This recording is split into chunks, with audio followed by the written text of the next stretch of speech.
First 1 cup மைதா மாவு சேர்த்துக்கிறேன், 1/2 cup cornflour மாவு, 1 ஸ்பூன் உப்பு சேர்த்துக்கிறேன், 1 ஸ்பூன் சில்லி பவுடர் சேர்த்துக்கிறேன், 1/2 ஸ்பூன் கரம் மசாலா சேர்த்துக்கிறேன். நல்லா மிக்ஸ் பண்ணிவிடுங்க.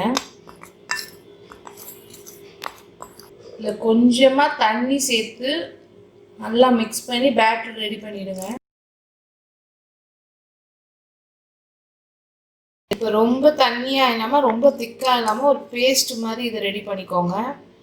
பார்த்தீங்கன்னா தெரியும் பேஸ்ட் மாதிரி இருக்குது. இப்போ இதில் நான் பன்னீர்லாம் கட் பண்ணி வச்சுருக்கேன், இதெல்லாம் சேர்த்துக்கோங்க.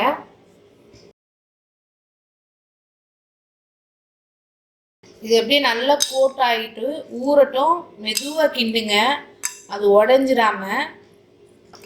இது அப்படியே கொஞ்சம் நேரம் ஊற வச்சுடுங்க.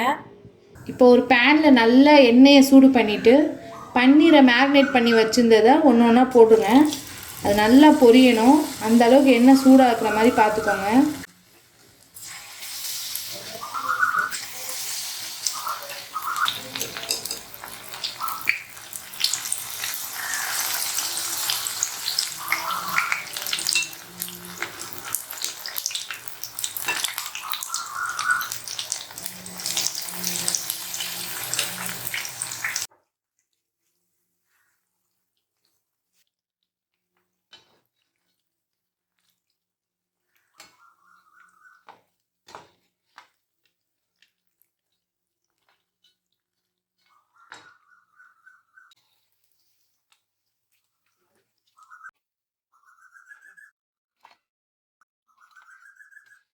இப்போ ஒரு பேன் நல்லா ஹீட் ஆனோடனே பொடி பொடியாக நறுக்கிய இஞ்சி பூண்டு சேர்த்துக்கோங்க.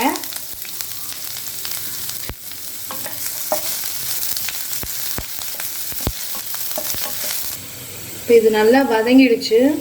நான் கொஞ்சமாக பச்சை மிளகாய் சேர்த்துக்கிறேன், காரத்துக்கு ஏற்ற மாதிரி சேர்த்துக்கோங்க. இது நல்லா வதங்கினோன்னே வெங்காயத்தை சேர்த்துக்கோங்க, நல்லா பொடி பொடியாக நறுக்கி சேர்த்துக்கோங்க.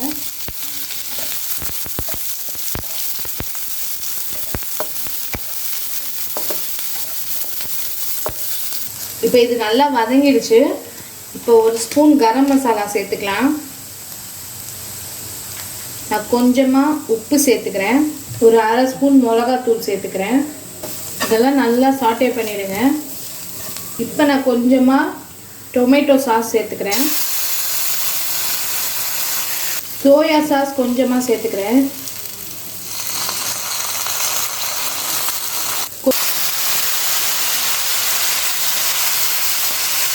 இதெல்லாம் நல்லா கிண்டி விட்டுக்கோங்க, கொஞ்சமாக தண்ணி சேர்த்துட்டு.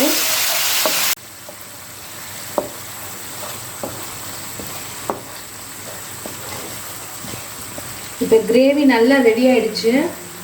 இதில் நம்ம பொரிச்சு வச்சுருக்கிற பன்னீர்லாம் சேர்த்துருங்க.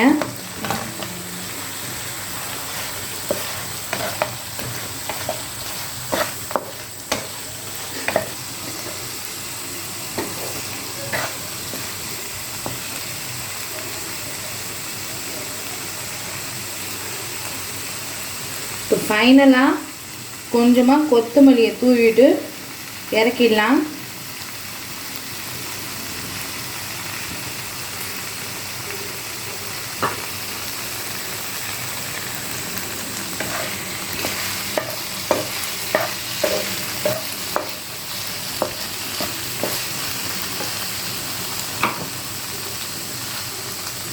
பன்னீர் மஞ்சூரியன் ரெடி. ரொம்பவே சூப்பரான பன்னீர் மஞ்சூரியன் ரெடி.